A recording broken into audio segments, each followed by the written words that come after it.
Class 10th mathematics, pair of linear equation in two variable. First case, suppose that two equation a1x plus a2b1y plus c1 equal to 0. It is equation number 1. Okay, suppose that first equation is a1x plus b1y plus c1 equal to 0, and second equation is a2x plus b2y plus c2 equal to 0, equation number 2. Okay, if we have two equation a1x plus b1y plus c1 equal to 0 and a2x plus b2y plus c2 equal to 0. Okay, so first case first, if a1 upon a2 not equal to b1 upon b2, if a1 upon a2 not equal to b1 upon b2, तो इस condition में क्या होगा? First, intersecting line या one unique solution,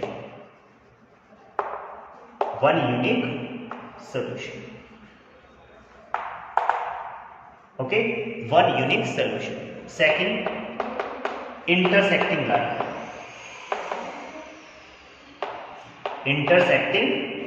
lines, okay. Third, graph is consistent.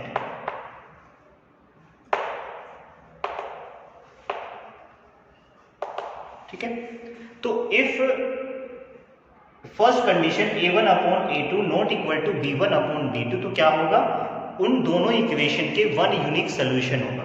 Okay, दोनों line आपस में intersecting करेंगी. जब आप ग्राफ बनाओगे तो दोनों लाइन आपस में इस तरह से इंटरसेक्ट करेंगी. ओके, और जो ग्राफ है दोनों का ग्राफ कंसिस्टेंटली चलता रहेगा. ओके, ये कंसिस्टेंट होगा, कोई प्रॉब्लम नहीं.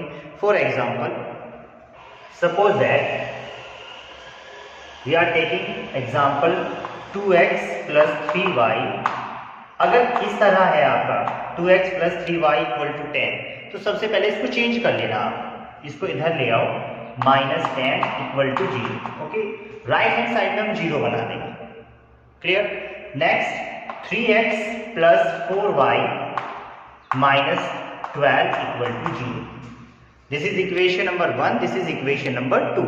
अब बहुत ध्यान से देखना आप यहां से, ये a1 b1 c1, this is a2 b2 and c2. अब यहाँ पे हम देखेंगे कि 2/3 क्या 3/4 के बराबर हो सकता है? No, 2/3 is not equal to 3/4. तो which case is it? It is first case, a1 upon a2 not equal to b1 upon b2. तो जब हम इन दोनों इक्वेशन को सॉल्व करेंगे, तो वहां पे हमें यूनिक सोल्यूशन मिलेंगे. मतलब x और y की एक वैल्यू मिलेगी. ये नहीं कि x की वैल्यू 5 भी हो जाएगी, 6 भी हो जाएगी, 7 भी हो जाएगी, ऐसे कुछ नहीं. इफ x वैल्यू 5 तो x वैल्यू 5 ही रहेगी. जैसे मैंने आपको एलिमिनेशन में करके दिखाया था, दो इक्वेशन को सॉल्व करके, तो वहां पे अगर x की वैल्यू 3i, y की वैल्यू 2, तो वही एक पर्टिकुलर सोल्यूशन होता था उन दोनों इक्वेशन का. क्लियर ना? ऐसे. और अगर मैं इन दोनों इक्वेशन का ग्राफ बनाऊं, अगर मैं इनको ग्राफिकली रिप्रेजेंट करूं, तो डेफिनेटली इससे बनी हुई लाइन और इससे बनी हुई लाइन आपस में इंटरसेक्ट करेंगी एक ही पॉइंट पे. Is that clear? ओके, तो this is the first case, a1 upon a2 not equal to b1 upon b2. Now case number 2.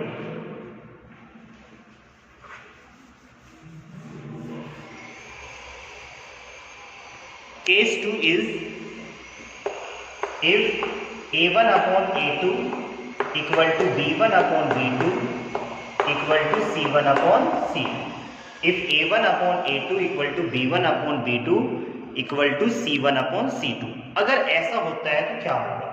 First, infinity many solution.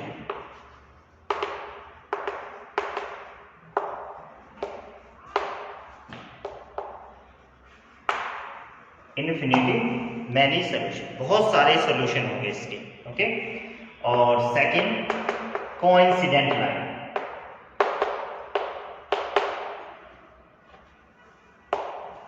Coincident line,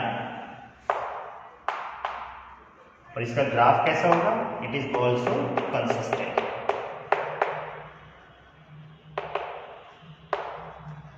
इसका ग्राफ भी कैसा होगा? कंसिस्टेंट। ओके, तो infinity many solution, coincident line, infinity many solution मतलब इसके बहुत सारे solution हो सकते हैं, बहुत सारे। जैसे सपोज दैट, और कोइंसिडेंट लाइन, कोइंसिडेंट लाइन का मतलब लाइन के ऊपर लाइन। मैंने अभी अभी बताया था इस फर्स्ट केस में कि जितनी बार भी लाइन आपस में कट करेंगे उतने ही उसके सॉल्यूशन होंगे। अब जैसे ये कोइंसिडेंट लाइन है, आपस में जैसे ही ये कट करेंगे एक दूसरे को, जैसे ये लाइन है और इसी के ऊपर मैं एक लाइन और बना दूं, तो एक दूसरे को ये कितनी बार कट करेंगे? एक दूसरे को इन्फिनिटी टाइम कट करेंगे ना, क्योंकि एक लाइन पे नंबर ऑफ पॉइंट्स इन्फिनिटी होते हैं, तो इन्फिनिटी पॉइंट्स पे ही ये आपस में कट होंगी। ओके, आपस में कट होंगी मतलब आपस में ज्वाइन होंगी, तो इसके इन्फिनिटी मैनी सॉल्यूशन होंगे। ओके, और जो इसका ग्राफ है वो भी कंसिस्टेंटली चलता रहेगा। ठीक है जी, तो यहां से एक एग्जांपल लेता हूं मैं। जैसे suppose that 2x plus 3y plus 7 equal to 0। Okay, and it is equation number 1। और ये 4x plus 6y plus 14 equal to 0। तो यहाँ पे चेक करेंगे 2/4 इक्वल टू 3/6 इक्वल टू 7/14। तो it will be 1/2 equal to 1/2 equal to 1/2। It means a1/a2 equal to b1/b2 equal to c1/c2। तो जब आप देखोगे इन दोनों लाइन को आप ग्राफ पे बनाओगे, तो डेफिनेटली ये जब ग्राफ पे बनेगी ये दोनों लाइन, तो डेफिनेटली ये एक के ऊपर एक लाइन आ जाएगी। ठीक है ना, एक के ऊपर एक लाइन आ जाएगी, सेम पॉइंट से ये पास होके जाएंगे। तो इसलिए दोनों लाइन क्या होंगी? कोइंसिडेंट लाइन होंगी। तो पास एक दूसरे को टच करके जाएंगी, एक दूसरे को पास करके जाएंगी हर पॉइंट पे, तो इसका मतलब इसके इन्फिनिटी मैनी सॉल्यूशन होंगे। बहुत सारे पॉइंट्स, बहुत सारे इसके सॉल्यूशन हो सकते हैं। क्लियर ना? और third case now third case,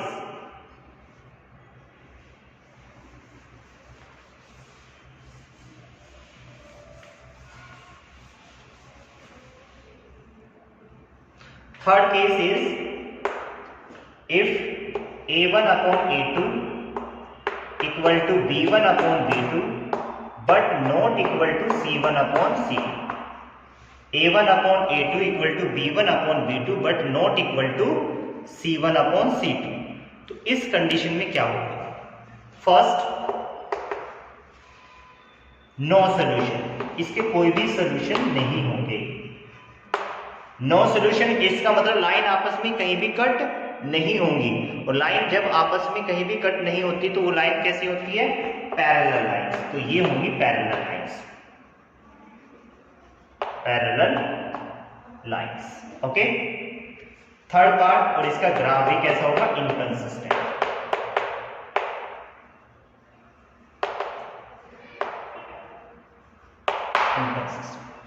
okay, no problem. So अब ये जैसे सपोज एग्जांपल लेते हैं 2x plus 3y plus 12 equal to 0 and 2x plus 4y या 3y ले लेते हैं, 3y और यहाँ पे प्लस 20 इक्वल टू 0। ओके, तो जब यहाँ पे हम चेक करेंगे तो 2/2 इक्वल टू 3/3 इक्वल टू 12/20। तो यहां से ये तो कट हो गए, 1/1 इक्वल टू 1/1। तो क्या ये 12/20 के बराबर हो सकता है? नहीं। a1/a2 equal to b1/b2 but not equal to c1/c2। ये बराबर नहीं हो सकते हैं ना। a1/a2 इक्वल टू b1/b2 तो है, बट c1/c2 नहीं है। तो इस कंडीशन में इसके नो सॉल्यूशन। नो सॉल्यूशन क्यों? देखो ध्यान से मैं बताता हूं आपको।